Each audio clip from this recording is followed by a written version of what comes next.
Угарман, сиз угуп баштаган эсимде подкасты кыргызстандык аялдардын тагдырын камтыйт. Ал аялдар тууралуу жыл баяндар адатта унчукпайт. Ал аялдар бүгүн да көп айтылбай келет.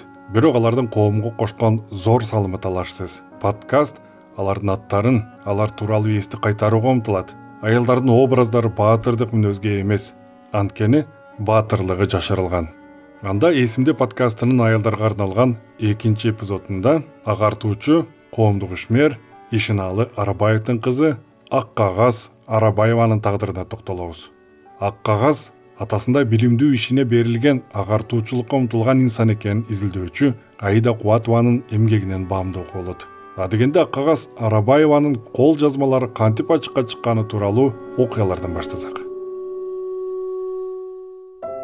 Узак убакыт атын атоого да кооптуу болуп келген кийин эгемендүүлүк жылдарында алгач агартуучу катары, кийин Кыргыз Совет мамлекеттүүлүгүн түптөөгө да катышкандыгы аныкталган мамлекетчил коомдук ишмер катары мүлдө кыргыз журтуна белгилүү болгон Ишеналы Арабаевди билбеген, укпаган адам жок чыгар. Учурунда же болбосо Совет бийлиги орногонго чейин эле ал кыргызга эле эмес, казак өзбек калкына да агартуучу педагог катары белгилүү болгон. Бул адамдын педагогикалык, саясий жана коомдук ишмердүүлүгүн изилдеп калдым.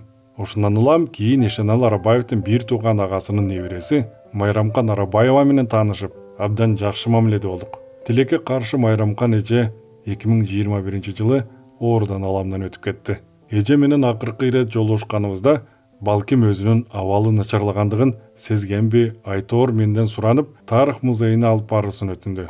Музейге барып, көздүн карагендей узак жылдар бапестеп сактап жүргөн Ишеналы Арабаевдин фото сүрөтүн акталуу кагазы музейге өткөрүп берди. Мен да эже менен бул жолугушуу акыркы экендигин такыр түшүнбөптүрмүн. Ошол жолугушууда дагы бир топ саргарган кагаздарды өзүң эле берейин. Алардын бул музейге кереги деле жок болуш керек деп, Ишеналы Арабаевдин кызы Аккагаз эже жазган документтеринин көчүрмөсүн колума берди да, балким эжекем жөнүндө бир нерсе жазаарсың деди. Алардын ичинде бири оригинал экен. Эгер көзүм жумулуп кетсе, буларды эч ким билбей калат го деп айтты эле. Ошондон көп узабай эле эженин көзү өтүп кетти. Майрамкан эже менен мен изилдөөчү Миргүл Эсенгулова аркылуу таанышып, үчөөбүз Ишеналы Арабаевдин арты менен көп жылдар бою тааныш болуп, бир туугандай болуп калдык эле. Аттиң, турмуш деген ушундай турбайбы? Бүгүн барда эртең жок. Майрамкан эже Ишеналы Арабаев дегенде ичкен ашын жерге койгон. Аны өтө кадырлап, ушундай адамдын жакын тууганымын деп сыймыктанып жүрчү улуу агартуучунун 140 жылдык юбилейине арналган мамлекеттик иш-чараларга катышпай калды.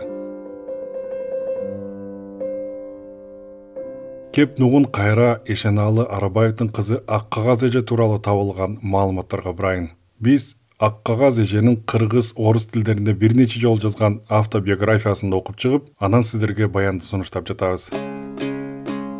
Аккагаз Арабаева 1914-жылы август айында жарык дүйнөгө келген. Ишеналы Арабаевдин кызы жана эркин аттуу уулу болгон. Аккагаз деп кызынын атын Арабаев балким казактын алгачкы интеллигенция өкүлдөрүнүн бири, врач, Алаш партиясынын мүчөсү Аккагаз Досжанованын атынан койсо керек деген ойда жаралды. Анткени Арабаев өзү да Алаш партиясынын мүчөсү болгон жана казак гезити менен кызматташып, казак интеллигенциясы менен тыгыз байланышта болгондуктан Аккагаз Досжанованы жакындан таанышы мүмкүн. Ал эми 1924-жылы төрөлгөн уулунун атын ошол мезгилдеги кыргыз эли эңсеген өз алдынча болуу, эркиндикке жетүү кыял менен эркин деп атагандыгын ишенимдүү айта алабыз. Аккагаз Арабаева автобиографиясында атасынын Тянь-Шань областынын Чолпон районунун Талаабулак деген айылында кедей дыйкан үй бүлөсүндө төрөлгөндүгүн, Ишеналы 3 жашында эле атасынан ажырап, апасы 6 жаш баласы менен калгандыгын, апасынын аты Жалкынчач экенин билдик. Жесир калган Жалкынчач балдарын багыш үчүн жалдан иштегендигин, кийин балдары эс тартып калганда улуусу Өмүрбайды байга жалчы кылып бергендигин, кыздары да чоңоюп, апасына жардам берип, үйдө сайма сайып, аны тамак ашка алмашкандыгын жазган. Ишеналы 13 жашынан жергиликтүү мектептен окуп бүтүп, 1900-жылдардын башында Кочкордун айылдарында балдарды окуткандыгы, 1910-12 жылдары Уфадагы Галия медресесинде билим алгандыгы да жазылган экен. Автобиографияда Ишеналы Арабаевдин кыскача 1918-жылдан 1933-жылдын май айына чейин советтик негизинен агартуу, илим изилдөө жана мугалимдик кызматтарда иштегендигин, педагогикалык эмгегине пенсия алгандыгын көрсөткөн. Аккагаз Арабаеванын дагы бир кол жазмасында 1918-19 жылдары атасынын тоң болуштугунда райкомдун милдетин аткаргандыгы, 1920-23 жылдары педагогикалык курстарды уюштургандыгы, элдик ооз эки чыгармаларды топтогондугу, Жети Суу обул ревкомдун мүчөсү, төрагасы, Кошчу союзунун 1-съездине жана Москвада өткөн бүткүл союздук советтердин 9 съездине катышкандыгы, Кошчу союзунун Жети Суу обкомунун төрагасынын орун басары, Жети Суу облустук советтеринин 2-съездине катышкандыгы тууралуу маалыматтар так берилген. Ошол эле кол жазмада атасынын 1925 жылы партиядан чыгарылгандыгы жөнүндө жазып, документтер жок болгондуктан анын себебин так биле албагандыгын билдирет. Ишене алы чындыгында 1925 жылы жергиликтүү партиянын бийликтен туура эмес жүргүзүп жаткан саясатын сындап, айыпталып, партиялык жаза алган. 1933 жылы майдын 2 жарымында НКВД органдары тарабынан атам улутчул деп камакка алынганда, мен 16 жашта болчумун деп жазат кызы Аккагаз. Ал эми экинчи бир автобиографиясында улутчул деген сөздү чийип салып, үстүнө эл душманы деп башка сыя менен оңдолгону көрүнүп турат. Аны өзү же башка бирөө оңдогону белгисиз. Тергөөнүн аягына жетпей 1934 жылы атам оорудан кийин өлгөн деп жазат.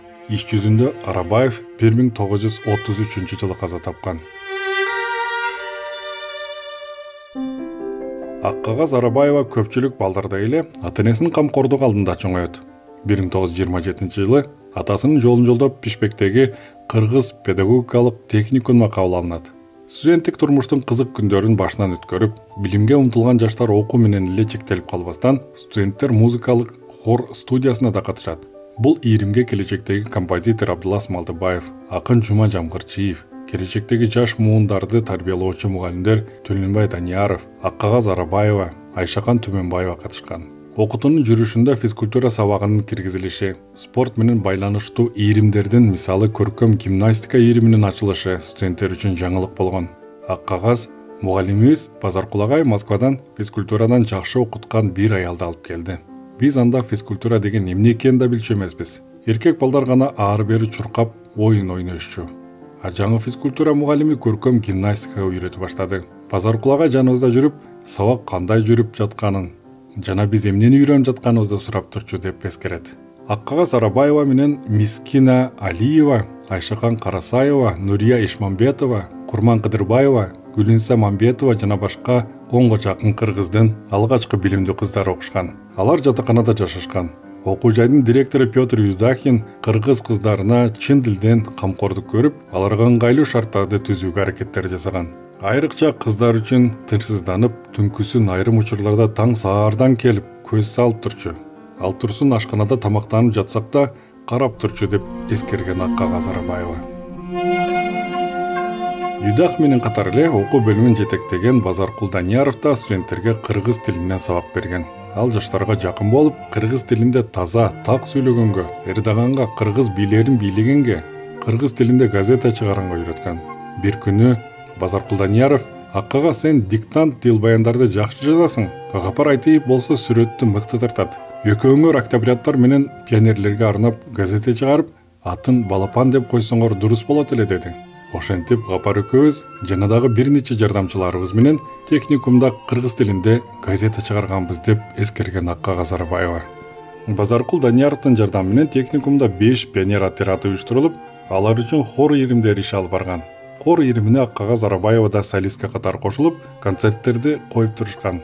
Майрам күндөрү техникумга Жусуп Абдрахманов, Баял Исакеев, Турдалы Токпаев, Осмонкул Алиев, Эркинбек Эсенаманов, Төрөкул Айтматов, Сатар Кулматов, Абдыкадыр Орозбеков сыяктуу мамлекеттик ишмерлер, жазуучулар келип турушкан. Аларга концерттерди коюп, кыргыз кыздары көркөм гимнастикалык көнүгүүлөрдү көрсөткөн учурларда абдан таң калышкандыгы да айтылып жүрөт. Аккагаз техникумду аяктагандан соң техникумдун алдындагы педагогикалык кабинетте ассистент болуп иштеп калган. 1933 жылы бүтүрүүчүлөрдү педагогикалык институтка которушат. Мыкты окуган коомдук иштерге активдүү катышып жүргөн студент кызды тарых факультетине кабыл алышат.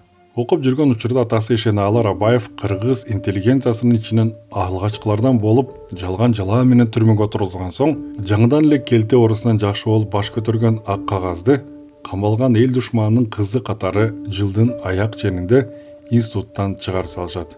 Жумуштан дагы бошотушат. Ал аз келгенсип, комсомолдун катарынан да чыгарышат. Бул албетте Ишеналы Арабаевдин үй бүлөсүнө айрыкча жаш кызга кандай сокку болгондугу айтпаса да түшүнүктүү.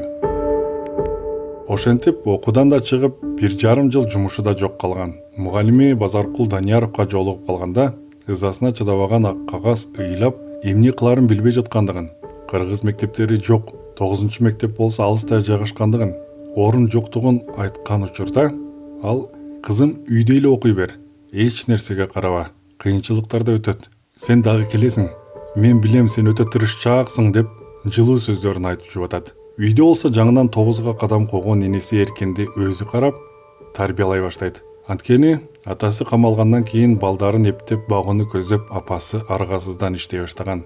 Энеси Кадича Тоң аймагындагы өз учурунда кадыр барктуу колунда бар Кайбылда Алматаевдин кызы болгон. Кадича күйөөсү камала электе мурдагы Фрунзе, азыркы Бишкек шаарындагы мекемелерде машинистка болуп көп жылдар иштеген. Бирок кийин Арабаев каза болгон соң эл душман аялы дешип пенсияга да чыга албай калган.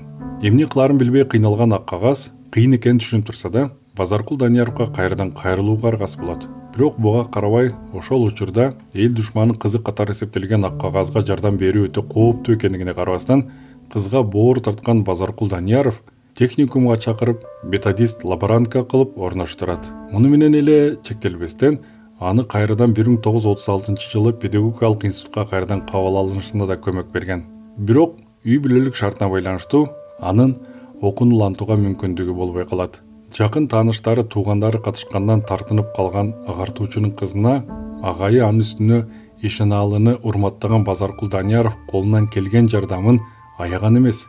Кийин өзү да репрессиянын курмандыгына кабылган мугалимине ак кагаз өмүр өткөнчө ыраазы болгон. Апасы Кадича болсо тигүү фабрикасына тигүүчү болуп, жарыбаган эмгек маянага карабастан эптеп ишке киргенине топу кылышат. Ал үйгө да тапшырма алып тигет. Кыз апасына жардам берип, ок атын кылышат. 1934 ак кагаз Фрунзедеги камфузга агрономиядан сабак берген кафедра башчысы өзүнүн эле атасынын бир тууган эжесинин уулу Азыков Кулия менен баш кошуп, анын фамилиясын алып, атасынын атында Алиевна деп өзгөртөт. Эл душманынын кызы менен баш кошкондугу жубайына да кедергисин тийгизет. Ак кагаздын эскерүүсү боюнча мага үйлөнгөн үчүн бир катар жолу комсомолдон чыгарылып, кайра кабыл алынат. Кулия Азыков 1939-1946 жылдары Советтик армиянын катарында Экинчи дүйнөлүк согушка катышат. Келгенден кийин ал айыл чарба изилдөө мекемелеринде ишин уланткан. Мен 1938 жылы өзүмдүн эч күнөөсүз эле иштебей же окубай жүргөн абалым жөнүндө СССР Жогорку Советинин председатели Калининге атайын арыз жаздым. Ал киши мен окууга, иштөөгө укугум бар жөнүндө Кыргызстан агартуу министрлигине атайын кат жибергенден кийин гана орус мектептерине кыргыз тилинен сабак берүүгө мүмкүнчүлүк алдым. Кулия Азыков жакын тууганы катары бир жагынан кызды колдоп, экинчи жагынан анын оор тагдырын жеңилдетүүнү көздөгөн окшойт. Эмнеси болсо да, Кулия Азыков ошол учурда билимдүү гана болбостон, асыл сапаттарын да көрсөтүп, репрессиянын каардуу капшыбына кабылып, каза тапкан Ишеналы Арабаевдин үй бүлөсүнүн чыныгы таяныч болуп калган. Кулия менен ак кагаз баш кошкондон кийин чынында эле алардын жашоосу жакшы жагына өзгөрө баштаган. Мугалимдердин жетишсиздигинен 1938-39 жылдары номер 4 жана номер 23 мектептерде мугалим болуп иштеп калган. Орус жана кыргыз тилдерин мыкты өздөштүргөн ак кагаз ошол жылдары Кыргыз телеграф агенттигинде котормочулукта кесип таркалаган. Ушул жылдары ал педагогикалык институттун кечки бөлүмүндө окуп, андан кийин адабият факультетинин сырттан окуу бөлүмүнө которулуп, окуп бүтүргөн. Согуш жылдары Фрунзедеги номер 28, андан кийин Кочкордогу номер 1 мектепте окуу бөлүмүнүн башчысы. 1947-49 жылдары Фрунзедеги медициналык окуу жайында кыргыз тил мугалими болуп иштеп калган. Албетте, кыйынчылыктарга карабай жаштарга билим бергендиги үчүн согуш жылдарындагы татыктуу эмгеги үчүн медали менен да сыйланган. Ак кагаздын 1947 жылы партияга өткөнү да учурдун көз карашы менен караганда кызык нерсе. Анын дүйнөдөгү эң жакын адамы, ошол доордун алдыңкы билимдүү, адамгерчилиги жогору мекенге берилип кызмат кылгандыгына карабастан бийликтин курмандыгына айланган атасынын өлүмүнө түздөн-түз күнөөлүү партиянын катарына өткөндүгү. Балким коомчулукка белгилүү болуп, төбөсү көрүнүп калган педагогко эл душманынын кызы деген ярлык атына көлөкө түшүрүп, илешип келе жаткан бир бале аталыштан кутулуунун бир жолу катары же болбосо ал өзү бир кезекте атасындай болуп, совет бийлигине берилип, балким ушундай жол менен мекенди кызмат кылуу керек дегенби деген ой да пайда болот. Канткен күндө да ак кагаз эжекебиздин өз оозунан укпагандан кийин божомолдоп гана айта алабыз. Ал өзү партияга өтүү жөнүндөгү арызында ал чындыгында эле улутчул болгонбу, совет бийлигине каршы чыкканбы, мен билбеймин. Мен атам тарабынан биздин партия менен өкмөткө каршы аракеттерин же айткан сөздөрүн байкаган эмесмин. Атамды мен тажрыйбалуу педагог катарында гана элестете алам деп чын дилден атасын коргоо менен, бирок мени коммунисттик партия жана өкмөт тарбиялады жана окутту. Менин максатым бул партиянын жана өкмөттүн ишенимин актоо менен социалисттик коомдун татыктуу эмгекчиси болуу деп жазып, эгер атам чындыгында партиянын жана өкмөттүн саясатына каршы чыкса, анда ал туура жазаланган деп тула бойду дүркүрөткөн сөздөрүн жазган. Кызы жазгандай, Ишеналы Арабаев башкалар деле совет бийлигине ошол мезгилде каршы чыгышкан эмес. Алар совет бийлигинин күчүн жакшы түшүнүшкөн. Ошондуктан алардын эл жерине, ананда совет бийлигине берилип кызмат өтөгөндүгүн жакындары жакшы билишкен. Бирок бийлик чындыгында күч көрсөтүп, элдин үшүн алуу, кыңк эткирбей башкаруу максатында миңдеген адамдарды жок кылышкан. Алардын үй бүлөлөрү узак убакыт бийликтин запкысын көрүп, билим алууга, башка жактарга чыгууга укугу болгон эмес. Ата-энени балага, баланы бир туугандарына жек көрсөткөн заман болгон. Бул кол жазмалар атасы үчүн бир убакытта запкы көргөн жалгыз ак кагаз Арабаеванын эле эмес, ушундай эле тагдырга туш болгон Төрөкул Айтматовдун, Баяли Сакеевдин, Жусуп Абдрахмановдун жана башка миңдеген репрессиялангандардын балдарынын жүрөккө так салган арманы катары карасак болот жана аны тарыхый бир документ катары коомчулукка тааныштыруу зарыл деген ойдобуз. Ак кагаз апа кылымдан ашык жашады. Канчалаган жол тоолорго карабай атасынын жолун жолдоп, миңдеген окуучуларга билим берди, тарбиясын берди. Угарман, Эсимде подкасттын 2-нчи эпизодунда агартуучу коомдук ишмер Ишеналы Арабаевдин кызы Ак кагаз Арабаеванын тагдырына токтолдук. Бул баян изилдөөчү Аида Кубатованын калемине таандык. Эсимде изилдөө аянтчасынын бул подкаст түрмөгүндө буга чейин өмүр таржымал жашырын жабак болгон аялдар тууралуу баяндалат. Кыргызстандык аялдардын аттарын, алар тууралуу эстик кайтарууга умтулат.